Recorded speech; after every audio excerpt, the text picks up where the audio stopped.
How's everybody doing? Are y'all in the spirit? Are we in the spirit? All praises. Sisters, y'all in the spirit? Okay. Listen, beautiful prayer, Captain Shem. We definitely are praying the Lord delivers us just as he delivered our forefathers. Who here is not aware of what the Passover is? Okay, good. Whose first Passover is this? Okay, all praises. All right, so since everybody knows what the Passover is, we got a mic for out there, or they just got to speak loud? Okay. Who can tell me about Passover? Since I asked and everybody said they knew, if I just call on somebody, it should be okay, right?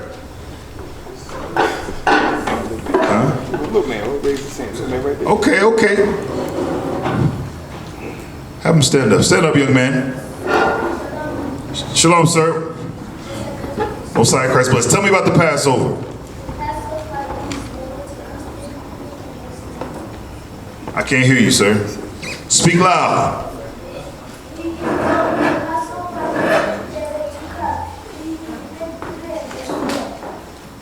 He get it right? I couldn't hear. So Leviticus 23, you can find it. Okay, good. All praises. What we're going to do is we're going to go over this history, okay? Understanding the Passover is not just about reading history. It's also applying these things to your present day life. Y'all know what I like to read first. Give me Romans 15. This is the book of Romans, chapter 15 and verse 4. For whatsoever things were written aforetime were written for our learning. All right, somebody explain that scripture for me. Whatsoever things that were written aforetime was written for our learning. This is easy reading. Just tell me what it means. Okay, how about you right here? Watch out, Lemuel. You right here. You stand up. Go ahead.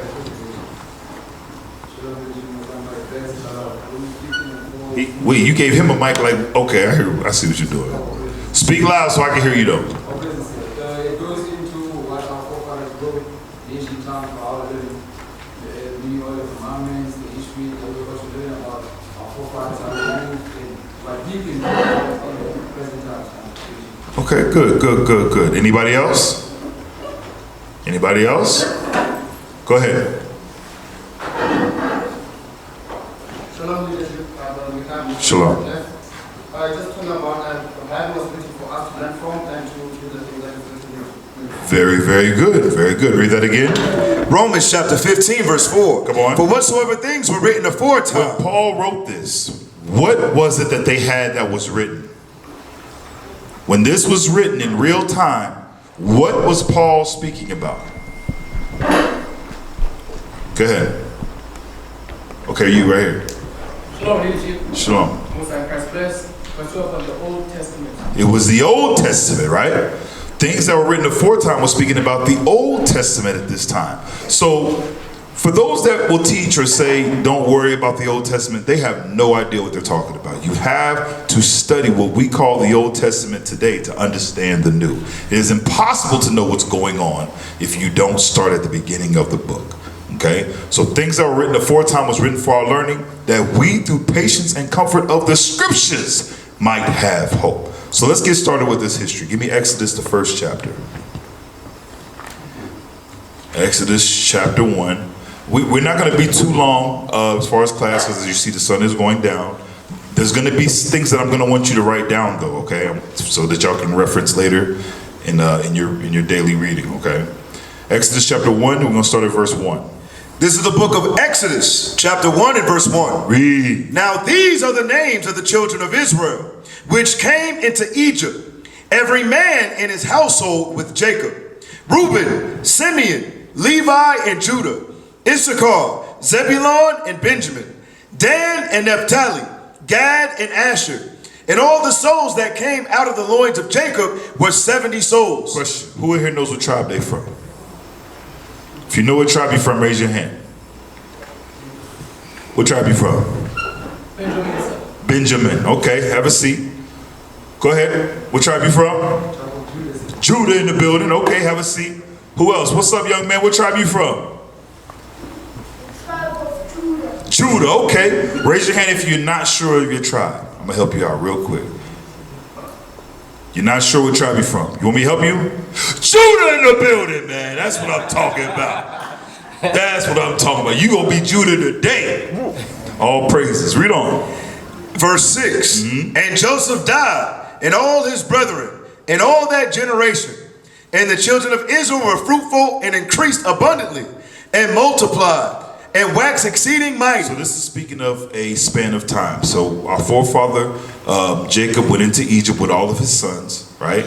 And they grew. It says time went by, and then Israel was fruitful, increased abundantly, and multiplied. Meaning what? We was having babies. Those 12 sons, they took wives and had a whole lot of children. We became a nation in Egypt. Come on.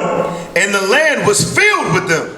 Now there arose up a new king over Egypt, which knew not Joseph. And he said unto his people, Behold, the people of the children of Israel are more and mightier than we. So this man that rose up as Pharaoh, what nation was he from? Do y'all know? Go ahead. Shalom. He was a Hamite. He was a Hamite. Remember, there is a difference between Ham and who? Shem. Just like today, not all black people are the same black people. And that's why you all are different. This is why you stand out. It says, there rose up Pharaoh who knew not who. Who did he not know? He didn't know Joseph. Go ahead. And he said unto his people, Behold, the people of the children of Israel are more and mightier than we. Come on, let us deal wisely with them, lest they multiply. And it came to pass that when there falleth out any war, they joined also unto our enemies, and fight against us, and so get them up out of the land. Therefore they did set over them taskmasters to afflict them with their burdens. So what ended up happening was Israel became slaves in the land of Egypt. Finish that verse. And they built for Pharaoh treasure cities, Pithom and Ramses. Like all over the world, Israel is being used to build up their oppressors' land. It happened where I'm from. It's happening right here to you right now. Those that oppress us are the ones that are benefiting from your works. So from there, give me Exodus 2. Exodus chapter 2. Start verse 23. And verse 23. And it came to pass in process of time that the king of Egypt died, and the children of Israel sighed by reason of the bondage. It was so bad that Israel sighed, meaning what? The oppression got to a point, and the Lord heard the cry of Israel. The oppression was so great. Come on. And they cried, and their cry came up unto God by reason of the bondage. By reason of the bondage, because of the oppression, because of the bondage that we were experiencing, God heard our cries. Come on. And God heard their groaning. And God remembered his covenant with Abraham. And God remembered his covenant with Abraham. Read. With Isaac. With our father Isaac. Come on. And with Jacob. And with Jacob. Read. And God looked upon the children of Israel, and God had respect unto them. This is why it is so important, brothers and sisters, that we pray unto this day to the Most High God. For what? For deliverance. We just left a town called Alexandria. Right, yes sir. Listen to me, y'all. Our people are there living in the slums. I'm talking about conditions to where I'm like, there's no way a person could survive like this. Kids is running around barefoot. We see rats the size of goats. It was crazy. But why is it like that? Because Israel has been placed on the bottom now.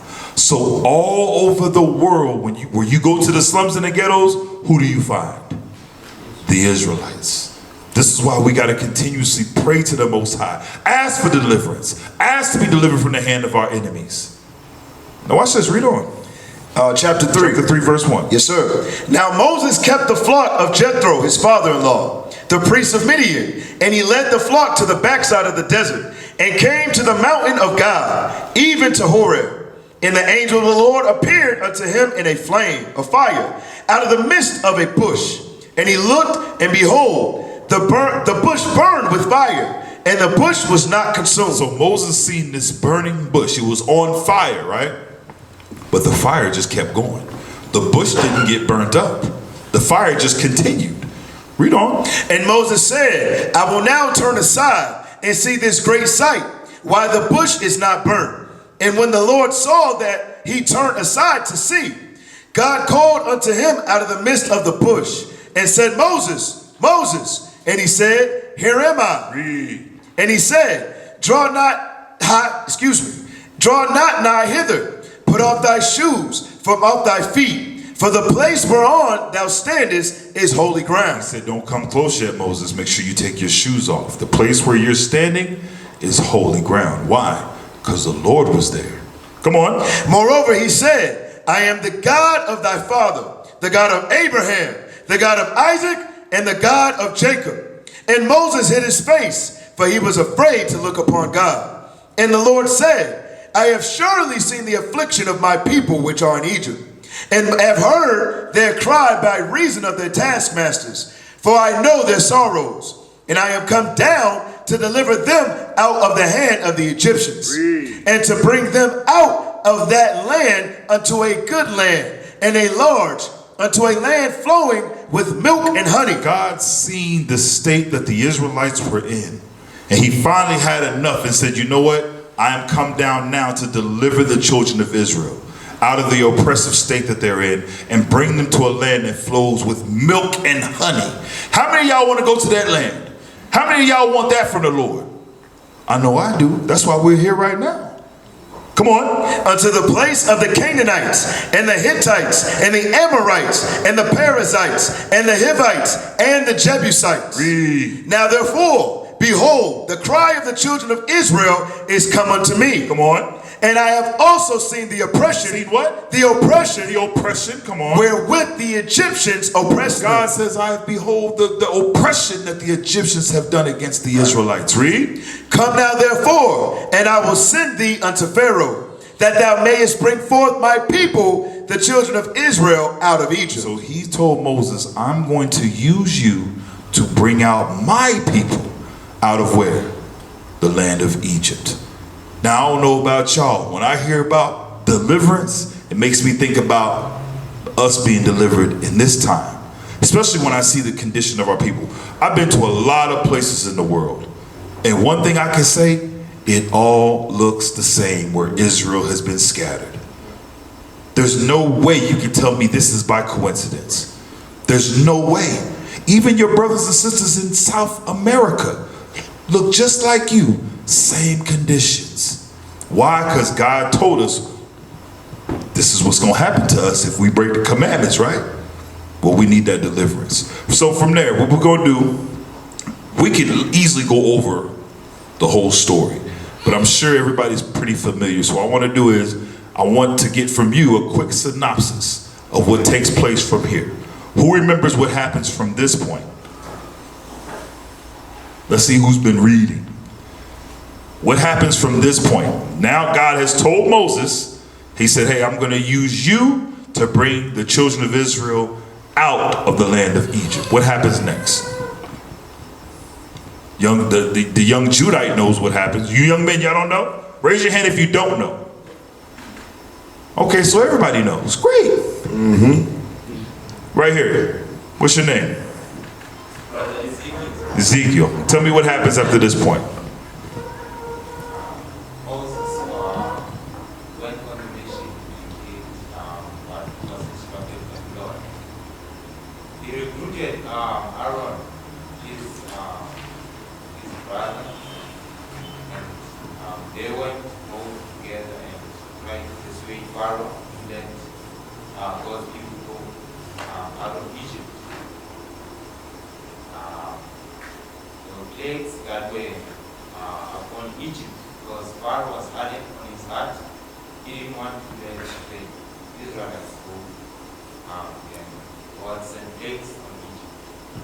Right. Okay, very good, very good. Watch this. Give me Exodus 7.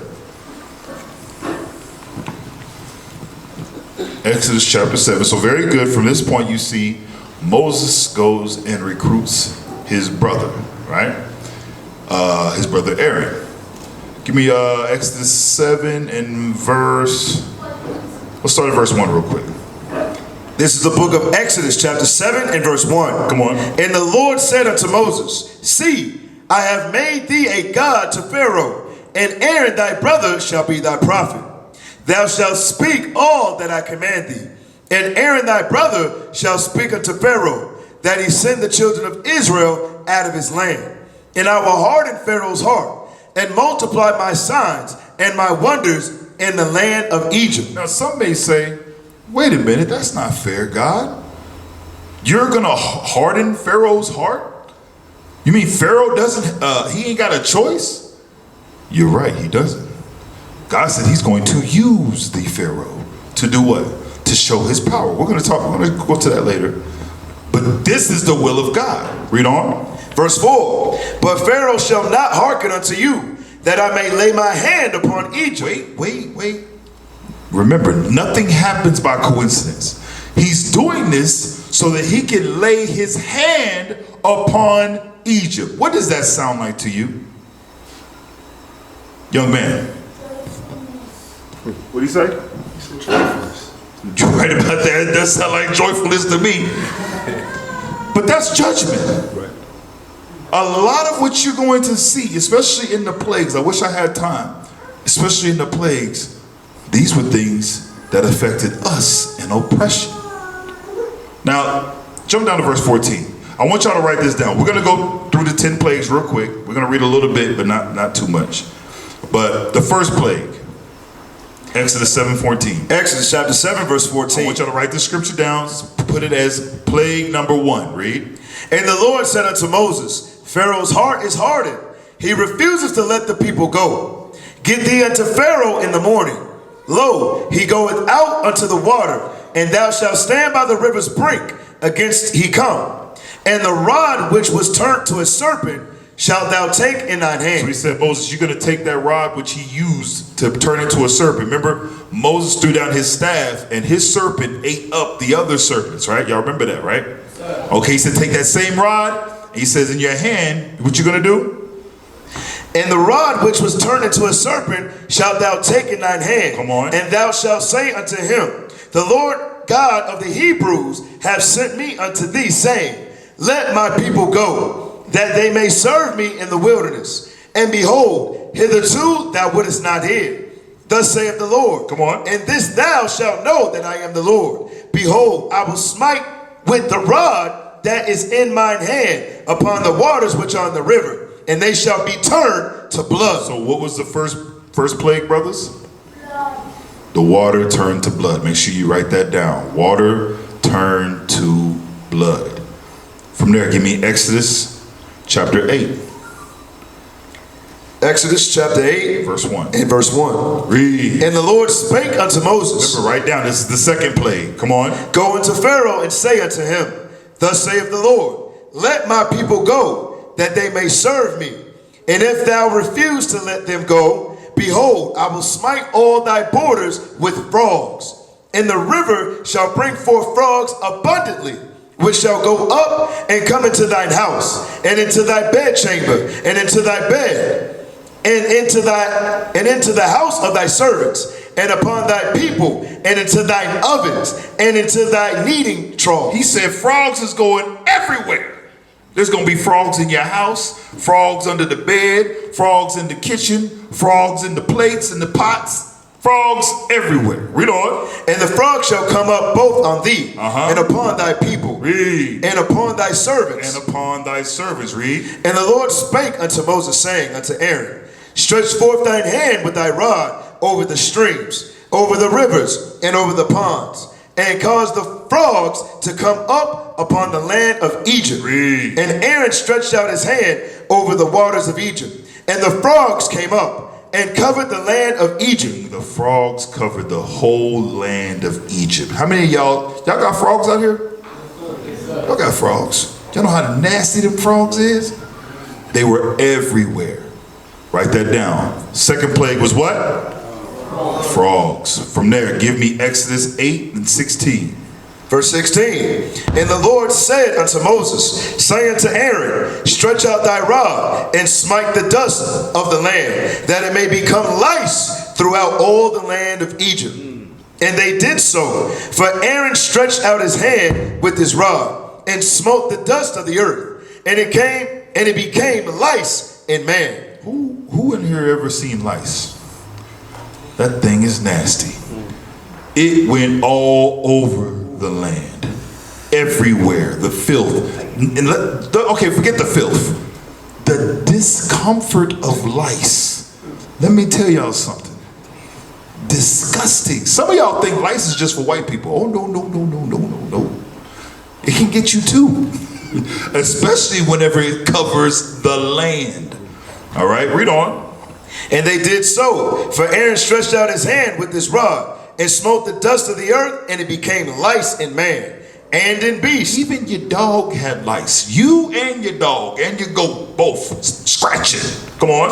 All the dust of the land became lice throughout all the land of Egypt. All the land of Egypt. So what was the third plague? Lice. Give me the fourth now. Exodus 8 and 20. Verse 20. And the Lord said unto Moses, rise up early in the morning, and stand before Pharaoh. Lo, he cometh forth to the water, and say unto him, thus saith the Lord, let my people go, that they may serve me. Else, if thou wilt not let my people go, behold, I will send swarms of flies upon thee, and upon thy servants, and upon thy people, and into thy houses. And the houses of the Egyptians shall be full of swarms of flies, and also the ground whereon they are. So what was the fourth plague? Flies. Now, if you are paying attention, you notice, remember they worshiped the god of the Nile? They worshipped all different types of animals. They worshipped flies. There was a god called, what was it, Beelzebub? They worshipped these gods, right? What was God doing in Egypt? He was revealing that all those gods that they all worshipped, and remember, these were the common religions. This is what the majority of the people believed in. God showed up, the God of Abraham, Isaac, and Jacob, and showed up and showed that those gods were nothing, and that he is the one true God. So we have the water turned with blood to blood, we have frogs, we have lice, we have swarms of flies, right? Give me Exodus 9. So what was the fourth plague again? It's flies. Exodus 9 and 1. Exodus chapter 9 verse 1. Read. Then the Lord said unto Moses, go in unto Pharaoh and tell him, thus saith the Lord God of the Hebrews, let my people go, that they may serve me. For if thou refuse to let them go, and wilt hold them still, behold, the hand of the Lord is upon thy cattle, which is in the field, upon the horses, upon the asses, upon the camels, upon the oxen, and upon the sheep. Come on. There shall be a very grievous murrain, and the Lord shall sever between the cattle of Israel and the cattle of Egypt, and there shall nothing die of all that is the children of Israel. And the Lord appointed a set time, saying, tomorrow the Lord shall do this thing in the land. And the Lord did that thing on the morrow, and all the cattle of Egypt died. All the cattle died. I want y'all to imagine going outside and seeing all the cattle dead. Think about what that does to the economy. Think about what happens now to your food source. All the cattle at one time died. But watch this, read on. But of the cattle of the children of Israel, of the cattle of the children of Israel that was there in Goshen, read, died not one. Not one of our cattle died. God is showing his power, showing that he is with his children and none else. Right. All right, from there, give me Exodus 9 and 8. So what was the fifth plague?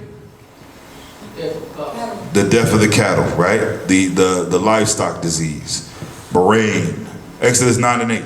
And the Lord said unto Moses and unto Aaron, take to you handfuls of ashes of the furnace, and let Moses sprinkle it toward the heaven in the sight of Pharaoh. And it shall become small dust in all the land of Egypt. They took these ashes, they sprinkled it, they threw it up, right? And it says that those ashes became what? Small dust in all the land of Egypt. Read. And shall be a boil breaking forth with blains upon man and upon beasts Come on. throughout all the land of Egypt. And they took ashes of the furnace and stood before Pharaoh, and Moses sprinkled it up toward heaven. Come on. And it became a boil breaking forth with blains upon man and upon beasts. Imagine, because you know he just killed the cattle, he just killed the cow off. Now your horses, your dogs, even you got boils. Who's ever had a boil before? One person. Y'all, They shamed boy, you ain't had no boil. He just raised his head. I have felt the boils. Oh, yeah. No, listen, that ain't nothing to play with. A lot of us get them under our armpit. You know that friction? Let me tell y'all something. That ain't nothing to play with. It hurts. And don't think when it pops, it's okay. No, that's when it's on and popping. That's real pain. They had them all over their bodies. Now imagine in this day, being an Israelite, you walking around Egypt, you seeing these Egyptians getting jacked up. These same Egyptians that was beating you, whipping your back, oppressing you. They can't do it right now. Why? Because they in pain. Right. You gonna hold your head high in that day. Tell me you ain't. Same thing's gonna happen again, watch. So we have the boils and sores, sixth plague, right? Is there more? Verse 10. And they took ashes of the furnace and stood before Pharaoh, and Moses sprinkled it up toward heaven. And it became a boil breaking forth with plains upon man and upon beasts. Read verse 11. Verse 11. Come on. And the magicians could not stand before Moses because of the boils. Now, they were doing the same thing with the other plagues that had happened. Remember, these plagues, they were calling on their gods that they thought would heal these different plagues. They had a different god for everything. Whether it was for the lice, whether it was for the frogs, whether it was for the boils.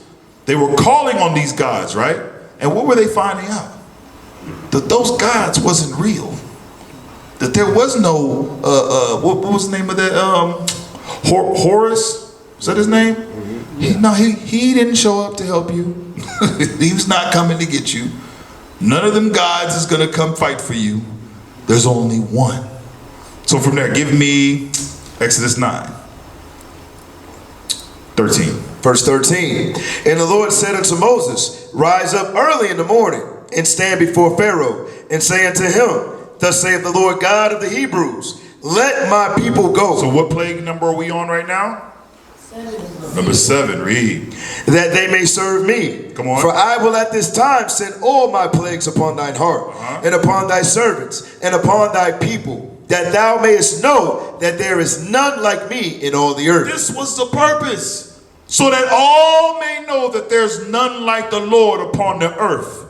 All gods destroyed during this time. Remember, Egypt was the highest power. They were the superpower of the world. God destroyed all of their fairy tales.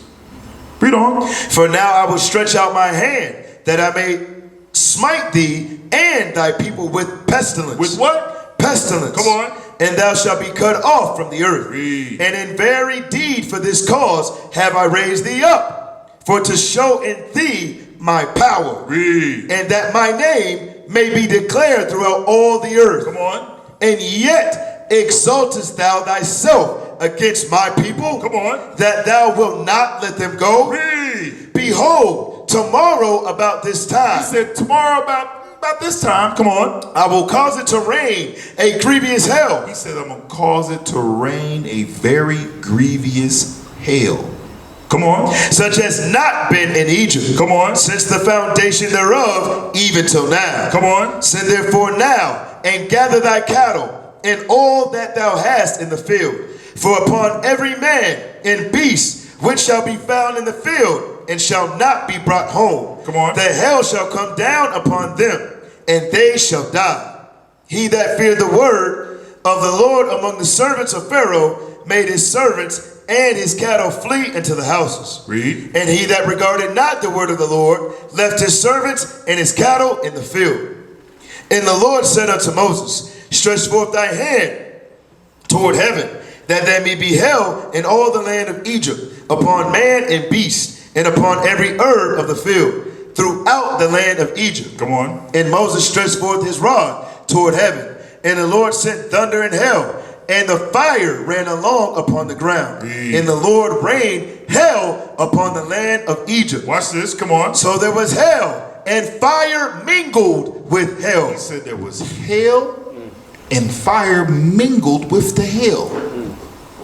Can you imagine that? Does it hail out here in South Africa?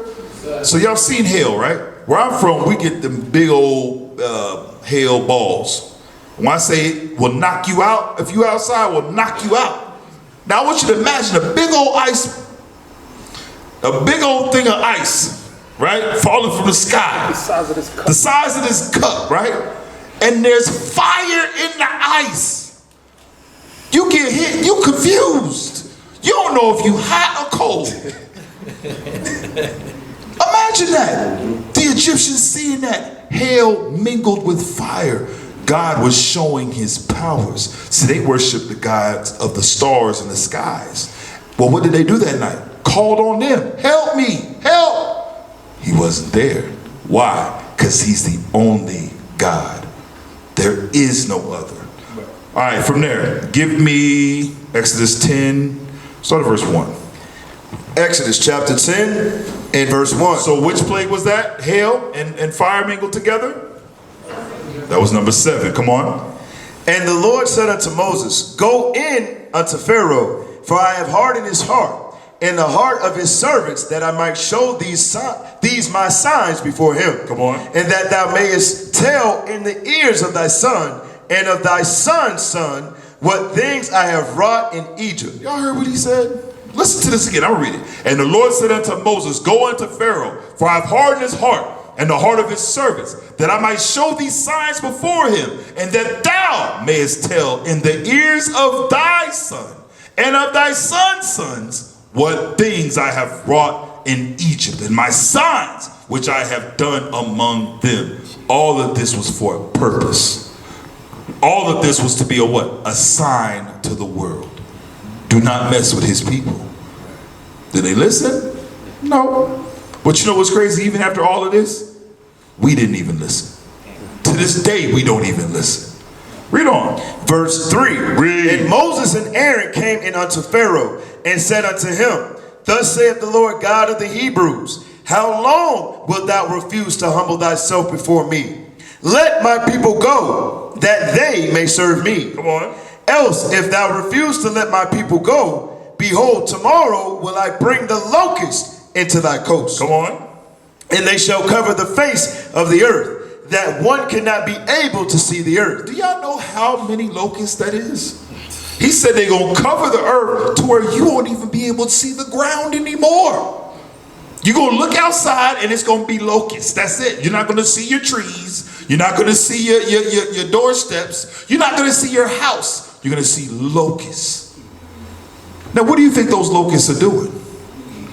They're eating up the vegetation. Dang, the cattle just died. We done lost all the cows, all the goats. All you got left is dogs and horses, the stuff you don't eat. God brought these locusts upon the land now. And why did he do it? For his people. Read that again, verse 4. Verse 4. Else, if thou refuse to let my people go, behold, tomorrow will I bring the locust into thy coast, and they shall cover the face of the earth, that one cannot be able to see the earth. And they shall eat the residue that which is escaped, which remaineth unto you from the hail. So remember, the hail already tore up the crops. Here come now the locusts to take everything else. Come on. And shall eat every tree. Every tree. Which groweth for you out of the field. And they shall fill thy houses, and the houses of thy servants, and the houses of all the Egyptians, which neither thy fathers nor thy fathers' fathers have seen. They not only eating the stuff outside, they in your house now. They're taking everything. Come on. Verse 6. And they shall fill thy houses and the houses of thy servants, and the houses of all the Egyptians, which neither thy fathers nor thy fathers' fathers have seen, since the day that they were upon the earth this day. And he turned himself and went out from Pharaoh. So watch this. Give me now Exodus 10. That was the 8th plague, which was locusts. Exodus chapter 10, verse 21. Verse 21. And the Lord said unto Moses, stretch out thine hand toward heaven, that there may be darkness over the land of Egypt. Come on. Even darkness which may be felt. So he says, stretch out your hand toward heaven, that there may be darkness over the land of Egypt. This darkness, which I wish I had time to go into it, but this darkness was more than just darkness. This darkness was not just, oh, the lights is off type darkness. It says it was so dark you could feel the darkness. You could reach your hand out and you could feel the thickness of the darkness. That lets you know there was different things going on. It tells you they were spooked, meaning they were hearing things in this darkness. Some people killed themselves because they were so afraid. When we have time, we'll go over that. We might touch that in the circle. Maybe we'll do a circle over that. Read on. Verse 22. And Moses stretched forth his hand toward heaven, and there was a thick darkness in all the land of Egypt 3 days. They saw not one another. They couldn't see each other. It was that dark. There wasn't no light in the candle. No light was coming out. No light could be seen. Right? Now, mind you, who do you think they start to call on at this time? The sun god. The God that they grew up worshiping. Just like you see how these white folks grew up all their life Catholic. They grew up their whole life Methodist, Pentecostal. Their whole life they've been told this is the God to serve. Well, they find out in one hour that God you've been serving is not real. That's how the Lord moved.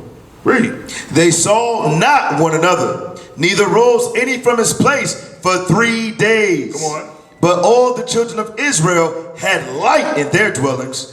And Pharaoh called unto Moses and said, go ye, serve the Lord. Only let your flocks and your herds be stayed. Why did he want the flocks and the herds to stay?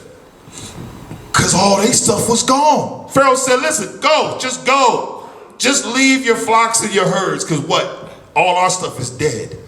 Read. Let your little ones also go with you. Read. And Moses said, thou must give us also sacrifices and burnt offerings, that we may sacrifice unto the Lord our God. Our cattle also shall go with us. There shall not an hoof be left behind. Come on. For thereof must we take to serve the Lord our God. These are the terms and conditions, Pharaoh. He wasn't hearing none of that. Listen, this is what's going to happen. Come on. And we know not with what we must serve the Lord until we come thither. Come on. But the Lord hardened Pharaoh's heart. The Lord hardened Pharaoh's heart. So Pharaoh heard all that. Read. And he would not let them go. He got mad because Moses said, nah, we're going to need to take everything with us. We don't know what's going to happen when we go out there. The Lord may need that stuff. Pharaoh's heart was hardened, right? Read on. And Pharaoh said unto him, get thee from me. Take heed to thyself. See my face no more. For in that day that thou seest my face, thou shalt die. He said, I'm going to kill you the next time I see you. He said, get out of my face, Moses. The next time I see you, I'm going to kill you, he says. Read. And Moses said, thou hast spoken well. I will see thy face again no more. He says, you spoken all right. Yeah, you're not going to see me anymore, Pharaoh. Read on, chapter 11. Chapter 11, verse 1. What plague was that? Darkness? 9, right? Let's go. And the Lord said unto Moses, yet will I bring one plague more upon Pharaoh and upon Egypt. Afterwards he will let you go hence. When he shall let you go, he shall surely thrust you out hence altogether. He said, I got one more for him. I got something else we gonna give him. After this, what he said, he gonna let you go after this. Read. Speak now in the ears of the people, and let every man borrow of his neighbor, and every woman of her neighbor, jewels of silver and jewels of gold. And the Lord gave the people favor in the sight of the Egyptians. What did Israel start to do? They started going to these Egyptians. Hey, yeah, let me borrow your gold. Yeah, let me get that necklace. Yeah, them rings you got. Yeah, them is flashy. Let me get that right there. Let me get that up off you. Read. Moreover, the man Moses was very great in the land of Egypt, in the sight of Pharaoh's servants and in the sight of the people. And Moses said, Thus saith the Lord, about midnight will I go out in the midst of Egypt, and all the firstborn in the land of Egypt shall die. Shall what? Shall die. Read. From the firstborn of Pharaoh that sitteth upon his throne, even unto the firstborn of the maidservant that is behind the mill, and all the firstborn of beasts. And there shall be a great cry throughout all the land of Egypt, such as there was none like it, nor shall be like it any more. Read. But against any of the children of Israel shall not a dog move his tongue, against man or beast, that ye may know how that the Lord doth put a difference between the Egyptians and Israel. All this was done so that all may know that God has put a difference between us and them. So that's why I say, even here, you stand out. Even amongst you, yes, there are Hamites here, there are Ishmaelites here, y'all have Edomites here amongst you. But you are that light that shines in a dark place.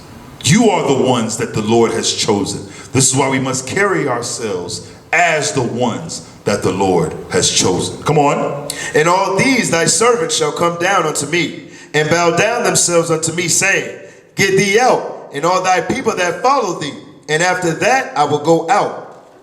And he went out from Pharaoh in a great anger. And the Lord said unto Moses, Pharaoh shall not hearken unto you, that my wonders may be multiplied in the land of Egypt. Read. And Moses and Aaron did all these wonders before Pharaoh. And the Lord hardened Pharaoh's heart, so that he would not let the children of Israel go out of his land. So watch this, chapter 12 and verse 1. Pay close attention.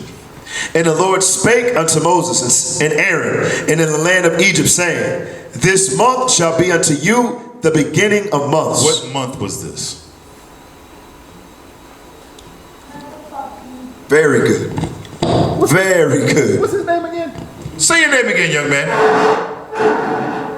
Isaac. Brother Isaac. Brother Isaac. You all right? Who's your father? Where's your father at? Oh, I'm sorry. Where's your mother? Where's she at? In the kitchen. Oh, okay, okay. Oh, okay. I didn't know that. Okay. Listen, that spirit, he got the spirit over here, bro. Wow, okay. I'm going to talk to you later. Read on. Verse 2, the month shall be unto you the beginning of months. It shall be the first month of the year to you. Read. Speak ye unto all the congregation of Israel, saying, In the 10th day of this month they shall take to them every man a lamb, according to the house of their fathers. Come on. A lamb for an house. And if the household be too little for the lamb, let him and his neighbor next unto his house take it according to the number of the souls. Every man according to his eating shall make your count for the lamb. Read. Your lamb shall be without blemish, a male of the first year. Ye shall take it out from the sheep or from the goats, and ye shall keep it up unto the 14th day of the same month. What is today? Today is the 14th day, right? We're coming up on evening now, right? Come on. And the whole assembly of the congregation of Israel shall kill it in the evening. In the evening time. When did they eat the Passover? When they eat the lamb was at evening. Come on. And they shall take of the blood and strike it on the two side posts and on the upper door posts of the It houses. was to take the blood of that lamb and they would strike it on the two side posts and on the upper post of the door of their houses. Come on. Wherein they shall eat it, and they shall eat the flesh in that night, roast with fire, and unleavened bread, and with bitter herbs they shall eat it. We were commanded to eat this lamb with unleavened bread and bitter herbs. Y'all understand that, right? Come on. Eat not of it raw, Read. nor sodden at all with We water, didn't eat it raw, neither was it boiled. Come on. but roast with We fire, roasted it with fire. Come on. his head with his legs, and with the pertinence thereof. We roasted the whole lamb. Come on. And ye shall let nothing of it remain until the morning. They ate all of it. He said, leave nothing remaining until the morning. Read. And that which remaineth of it And if there is some that gets left over, read. until the morning, ye shall burn with fire. Burn it with fire. Come on. And thus shall ye eat it, with your loins girded, with, your shoes on your feet, and your staff in your hand. You ate it with your loins girded, with shoes on your feet, and your staff in your hand. Come on. And ye shall eat it in haste. It is the Lord's Passover. It is the Lord's Passover. Come on. For I will pass through the land of Egypt this night, and will smite all the firstborn in the land of Egypt, Read. both man and beast, Read. and against all the gods. Against who? All the gods Read. of Egypt. All of these plagues were against all of those false gods. Come on. I will execute judgment. I am the Lord. I will execute judgment. I am the Lord. Come on. And the blood shall be to you for a token upon the houses where ye are. Read. And when I see the blood, I will pass over you. And the plague shall not be upon you to destroy you, when I smite the land of Egypt. Can you imagine what would have happened to an Israelite who decided, nah, I don't want to do that. I mean, I like it here in Egypt. You know what? I'm going to stay. I ain't going to do that thing y'all doing. What would have happened to that person? They would have lost their firstborn too. This was a commandment God gave the Israelites. Just like we're commanded to keep this day to this day. Come on. And this day shall be unto you for a memorial, and ye shall keep it a feast to the Lord throughout your generations. Ye shall keep it a feast by an ordinance forever. For how long? Forever. For how long? Forever. For anybody saying don't worry about those holy days, God said do it forever. That's right. Come on. 7 days shall ye eat unleavened bread. Even the first day ye shall put away leaven out of your houses. Read. For whosoever eateth leavened bread from the first day unto the 7th day, that soul shall be cut off from Israel. We're to be cut off from Israel. So guess what? How many days do we eat unleavened bread? 7 days. You got to eat it once throughout the day. You eat it on the first day all the way up until the 7th. You have to eat unleavened bread. Now that doesn't mean you eat only unleavened bread, but you need to have a piece of unleavened bread each day of the Feast of Unleavened Bread. Do y'all understand that? Yes, sir. All right. Also, remember, you are to remove all the leaven. I pray everybody removed it already. There should be no leaven in your homes. Anything that has any leavening agents with bread that makes things rise, you should have taken it out of your house by now. Come on. And in the first day there shall be an holy convocation. And in the 7th day there shall be an holy convocation to you. First day was a holy convocation of Sabbath, and in the 7th day there was a holy convocation of Sabbath. Come on. No manner of work shall be done in them, Read. save that which every man must eat, that only may be done of you. And ye shall observe the feast of unleavened bread. For in this selfsame day have I brought your armies out of the land of Egypt. When did God call us? Your armies out of the land of Egypt. Come on. Therefore shall ye observe this day in your generations by an ordinance forever. Forever. Read on. In the first month, on the 14th day of the month at even, ye shall eat unleavened bread until the 21st day of the month at even. Come on. 7 days shall there be no leaven found in your houses.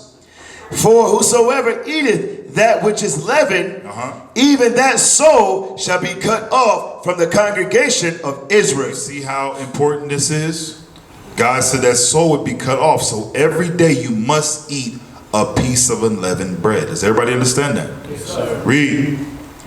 Even that soul shall be cut off from the congregation of Israel. Read. Whether he be a stranger, He be stranger. or born in the Come land, on. ye shall eat nothing leavened. Read. In all your habitations shall ye eat unleavened bread. So this was the commandment God gave to the children of Israel. This is why we're here gathered tonight to celebrate the Lord's feast. Now I want to touch on something real quick before we get out of here. Give me Wisdom of Solomon 18 to just touch on what took place that night.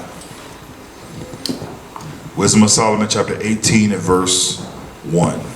Wisdom of Solomon chapter 18 and verse 1. Nevertheless, thy saints had a very great light, whose voice they hearing and not seeing their shape, because they also had not suffered the same things. They counted them happy. Man, they were, listen, I'm telling you, the state that our people was in, they was joyous. Like my man said, we was rejoicing because of what was happening to the Egyptians. Some of us get all ooey gooey inside and we want to relate to them, and oh, I got to be empathetic and sympathetic of what they're going through. But they don't do it for you. To this day, they literally are joyous of the state that you're in. The reason why they're in the seat that they're in is because you are where you are. Read on. Verse 2. But for that they did not hurt them now, of whom they had been wrong before. They thanked them and besought their pardon for that they had been enemies. Read. Instead whereof thou gavest them a burning pillar of fire, both to be a guide of the unknown journey. That was that pillar of fire that led us out. Come on. And in harmless sun to entertain them honorably. Read. For they were worthy to be deprived of light, and imprisoned in darkness. They were worthy to be what? Deprived of light and imprisoned in darkness. Read. Who had kept thy son shut up. Who kept our son shut up? The Egyptians did. They were worthy of all those things that was taking place, that was happening to them. Come on. By whom the uncorrupt light of the law was to be given unto the I world. want y'all to remember, these plagues had a lot to do with the things they were doing unto us. Watch this next verse. Read. And when they had determined to slay the babes of the saints. Wait a minute. When did they determine to slay the babes of the saints? Who remembers that history? Who remembers when they determined to slay the babes? Right here, stand up. It was when they wanted to kill all the males of Israel. Wait a minute. Were they not mourning their children on Passover? But they forgot that they killed our children first. They forgot that they came after all the male children to what? To try to keep us from multiplying. They had forgot what they'd done to us. The Lord did not forget. Read that verse again, verse 5. And when they had determined to slay the babes of the saints, Read. one child being cast forth. Which was who? Who was that child that was cast forth?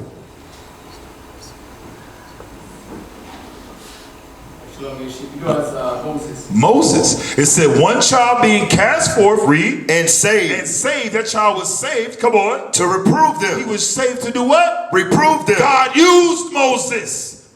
He used that same baby that they wanted dead. He used that baby to reprove them. Read. Thou tookest away the multitude of their Took children. away the multitude of their children.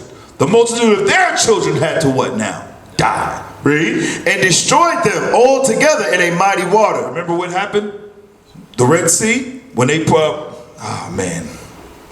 All right, read on. We didn't go over it, but it's okay. Y'all remember Moses used his staff and the Red Sea was parted and Israel walked through? Okay. Remember what happened afterwards when the Egyptians tried to chase us? What did God do? Swallow their behinds up. I get hyped when I read about this stuff, bro, when I talk about it. Because the same thing's going to happen again. They're going to try to destroy us yet again when we're being delivered.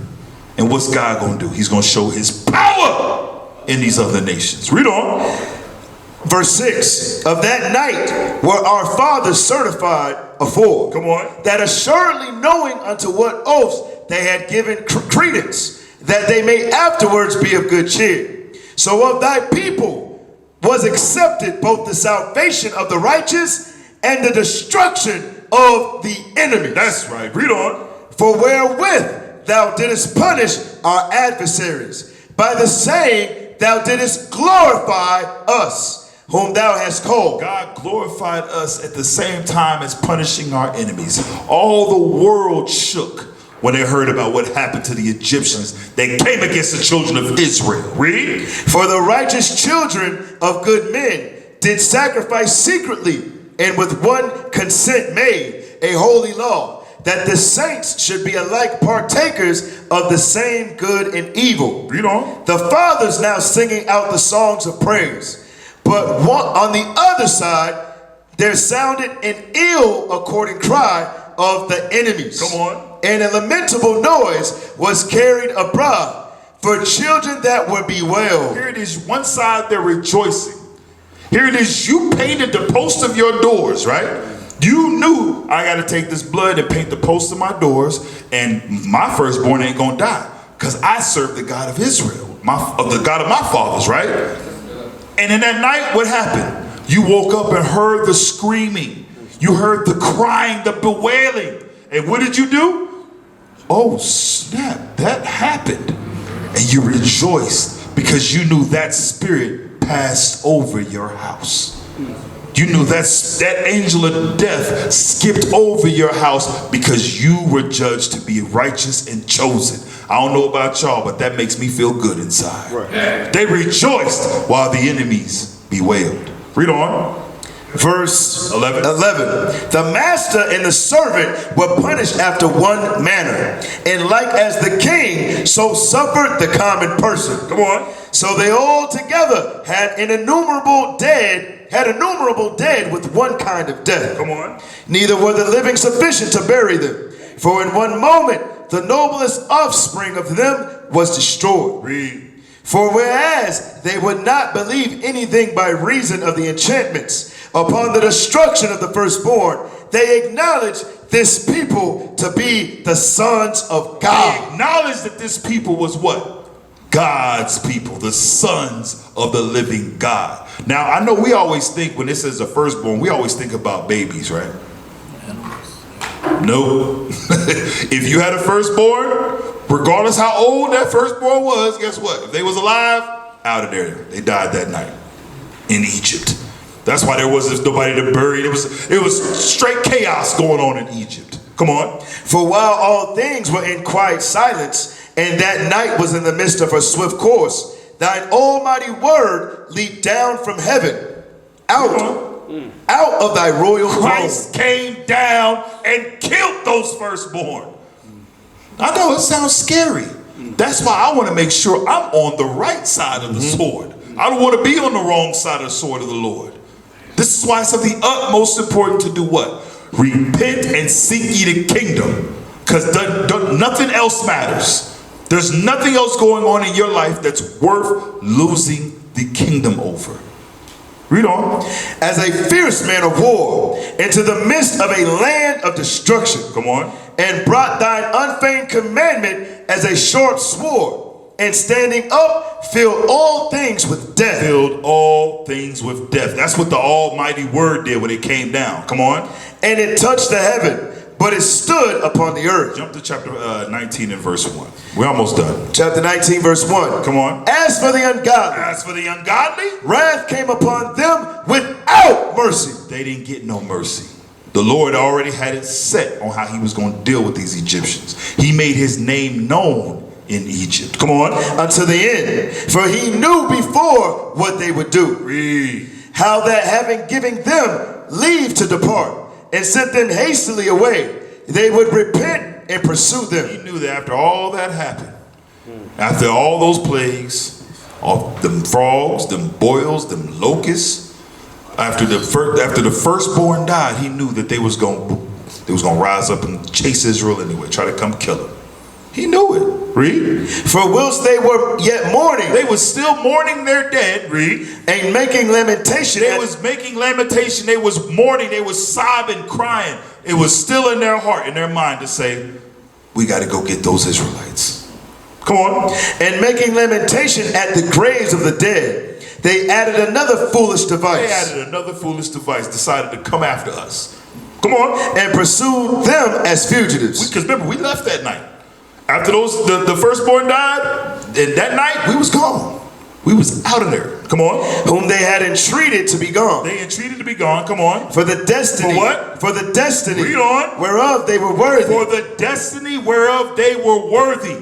God didn't forget about what they did to us. The Lord didn't forget about the oppression. The Lord didn't forget about the rigor that they made us serve in. He didn't forget. Come on. Drew them unto this end. Read.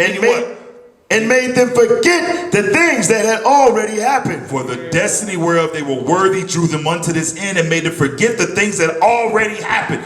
It went out their head. It went out their mind. They forgot those wondrous plagues. None of them sat to think like, wait a minute. There's a true power over there. All these guys we've been serving wasn't real. Oh no, they said maybe our gods were asleep. Let's rise up now and try to go take them down. They forgot everything that happened. That reminds me of that scripture. Remember where it says, when the armies rise up, I think it's like 2nd Ezra, but it says they were afraid and yet durst fight.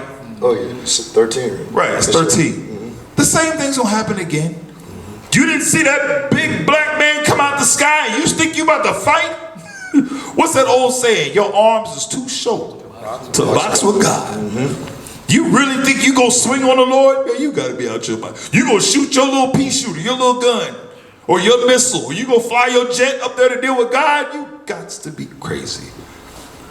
But they forgot everything. Why? Because it was their destiny. It was their destiny. Come on. That they might fulfill the punishment which was wanting to their torments. Read. And that thy people might pass a wonderful way, but they might find a strange death. And that they might find a strange death. Watch this, read. For the whole creature in his proper kind was fashioned again anew. Read. Serving the peculiar commandment that were given unto them, that thy children might be kept without hurt. Read. As namely, a cloud shadowing the camp. We had protection even when we left. Watch this, read. And where water stood before, Where water stood before, dry land appeared. there was dry land. Now, again, I want y'all to really put this together. It said dry land, not mud. It said dry land appeared. The Red Sea was there at one point, right? Watch this, read on. Verse 7. Read. As namely, a cloud shadowing the camp, and where water stood before, dry land appeared. Watch this, read on. And out of the Red Sea, a way without impediment. Meaning what? There was a way, a clear path. No obstacles. No obstacles. It was almost like it had been there from the beginning, like this was supposed to happen. Watch this, read. And out of the violent stream, because there was a whole water course there. There was whole water working, read. a green field. A what? A green field. You mean to tell me? Wow. There was grass? Hold on now. Make that make sense. He made it enjoyable for us to walk out. He made it, what's that on my cap? He made it joyful for us to walk out with the grass on our feet. It was comfortable. It wasn't like it was rocks. It was a comfortable path walking. God worked an amazing work. Now watch this, read on. Where through all the people went that were defended with thine hand, Read. seeing thy marvelous strange wonders. You being an Israelite, you walking and you see the waters just standing up. You look down, you see a green path, grass growing, it's dry. You walking and you just amazed. You know how they always depict how it shows the fish and stuff swimming and stuff? It was just like that. I ain't gonna take nothing from it. Because it was amazing that day. Read. For they went at large like horses, and leaped like lambs, praising thee. Think about it. When you see that happen, you see the power of God working in front of you. You see the Egyptians coming after you, and then you see the whole ocean open up. Man, I am happy. I am rejoicing. I'm running down through that path. That's what they did. They charged down there like horses. Read. O Lord, who has delivered them? For they were yet mindful of the things that were done while they sojourned in the strange land. Come on. How the ground brought forth flies instead of cattle. They remembered. Unlike the Egyptians, they remembered, look what God did for us. How the ground brought forth these things. How what? And how the river cast up a multitude of frogs. They remember how all them frogs came about. That wasn't no accident. That wasn't no Egyptian magic either. Come on. For they were yet mindful of the things that were yet done while they sojourned in the strange land. How the ground brought forth flies instead of cattle. And how the river cast up a multitude of frogs instead of fishes. Read. But afterwards they saw a new generation of fowls. They seen a new generation of fowls. They seen a whole new creature. A whole different type of bird that was just for them. Read. When being led with their appetite, they asked delicate meats. For quails came up unto them from the sea, for their contentment. God sent quails to feed them. They didn't have to worry about nothing. Verse 13. And punishments came upon the sinners, not without former signs, by the force of thunders. For they suffered justly according to their wickedness, their own wickedness. And so much as they used a more hard and hateful behavior toward strangers. This is what's crazy. As we read on and understand the history, we went through all that, seen all of that. And what did we get to the wilderness and do? man, we bugged out. It's like those same souls, they forgot like the Egyptians. Imagine that. You know what's crazy? We do the same thing. We forget. We forget how God took us from being niggas, spicks, nobodies. Out here, I'm hearing different terms, whether they called you colored, they call you black. Seems like things is different out here, but whatever the case may be, he took us from that state of mind and made us Bible scholars in a matter of months. You run in circles around pastors.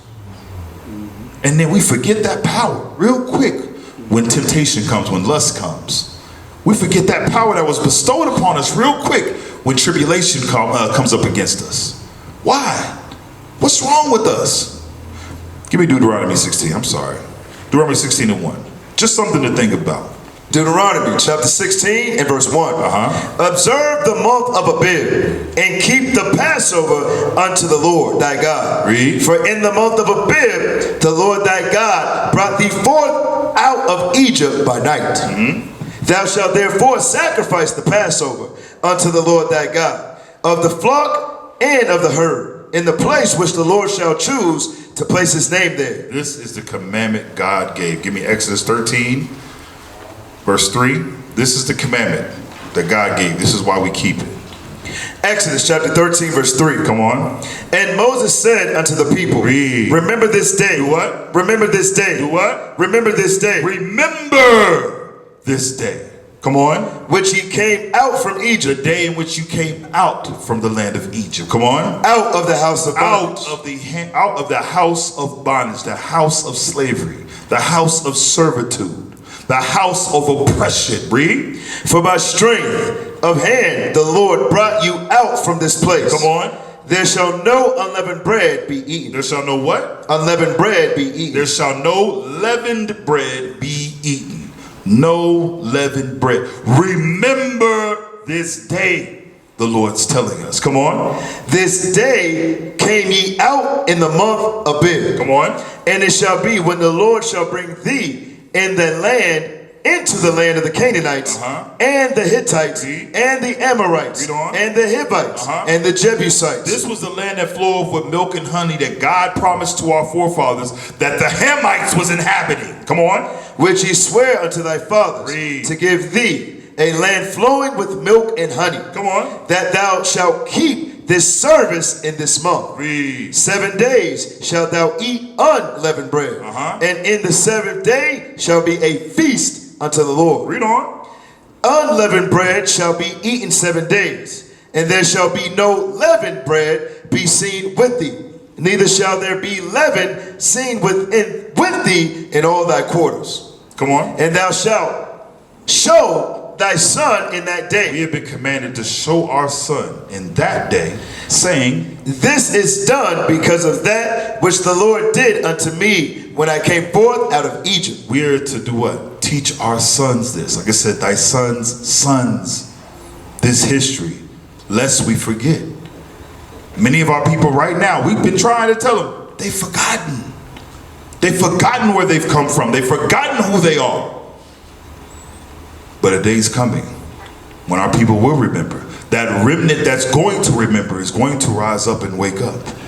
And in that day, we will see our deliverance. From there, give me real quick, 1 Corinthians 5, I'm close here. 1 Corinthians 5 and verse 7. 1 Corinthians chapter 5 and verse 7. Remember this. Purge out therefore the old leaven. What does it mean to purge out therefore the old leaven? All right. Purge out old sins. Purge out old sins. Purge out things you've been dealing with. Purge out them old issues. Get rid of whatever's holding you back. Give me real quick Hebrews 12 and 1. Sure. We coming back here. Hebrews chapter 12 and verse 1. Wherefore, seeing we also are compassed about with so great a cloud of witnesses, let us lay aside every weight. Lay aside every weight. How do you lay aside every weight? Meaning what? Purge it out. Get rid of it. Whatever's holding you back, whatever is preventing you from growth, Whatever is keeping you in sin, get rid of it. Read it again. Wherefore, seeing we also are compassed about with so great a cloud of witnesses. Those great clouds of witnesses is talking about our forefathers, Abraham, Isaac, Jacob, Moses. It's talking about all those that seen what the work faith would do for them. Seeing we're compassed, meaning surrounded with a great cloud of witnesses, let us do what? Let us lay aside every weight. Come on. And the sin which does so easily beset us. Let us gather the strength to lay aside whatever's holding us back. Seeing we have these things that are written aforetime to give us example on how to live, how to move, let us lay aside whatever it is that's holding us down. Put it away so that we can what? Grow and move to the next level of faith. Come on. And let us run with patience the race that is set before us. That race is set before us is exactly what it's the reason why you're here tonight. It's the reason why we're all sitting here one another having a holy convocation. Why? Because we believe that God is real, his son is real, and we must do what they say. Go back to 1 Corinthians 5. So therefore, purge out therefore the old leaven. 1 Corinthians chapter 5 verse 7. Purge out therefore the old leaven. Read. That ye may be a new lump, as ye are unleavened. As ye are unleavened. This is symbolic for us what? Cleansing our spirits. Come on. For even Christ, our Passover, is sacrificed for us. Our Passover, which is who? Christ is sacrificed for us. He gave his life so that what? That we can have life. Come on. Therefore, let us keep the feast, not with old leaven. If there's any, I'm telling you right now, if you're sitting here and you got issues, you got problems, if you got things that you are just, I'm never going to get over that. You in the wrong spirit. Don't keep the feast like that. Therefore, let us keep the feast, not with old leaven, read. Neither with the leaven of malice and wickedness. Not malice and wickedness, not hatred and evilness. Come on. But with the unleavened bread of sincerity and truth. We all are here because we're sincere, right? Was anyone forced to be here? We all should be here in the spirit of sincerity and truth, the observing of God's commandments. This is why we've been called. That's why Paul said, therefore, let us keep the feast. What feast is he talking about? The Passover. All praise be to the Most High God and his Son. What is a nation?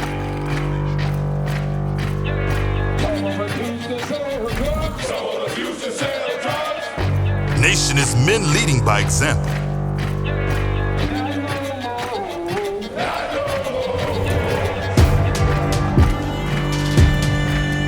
Nation is family.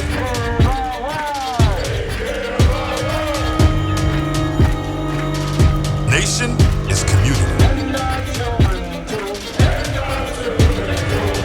Nation is children with role models.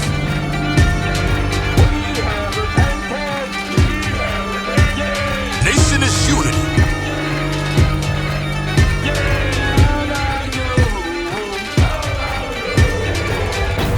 Nation is you. And finally, my brethren, be strong in the Lord. His word, his word, his word.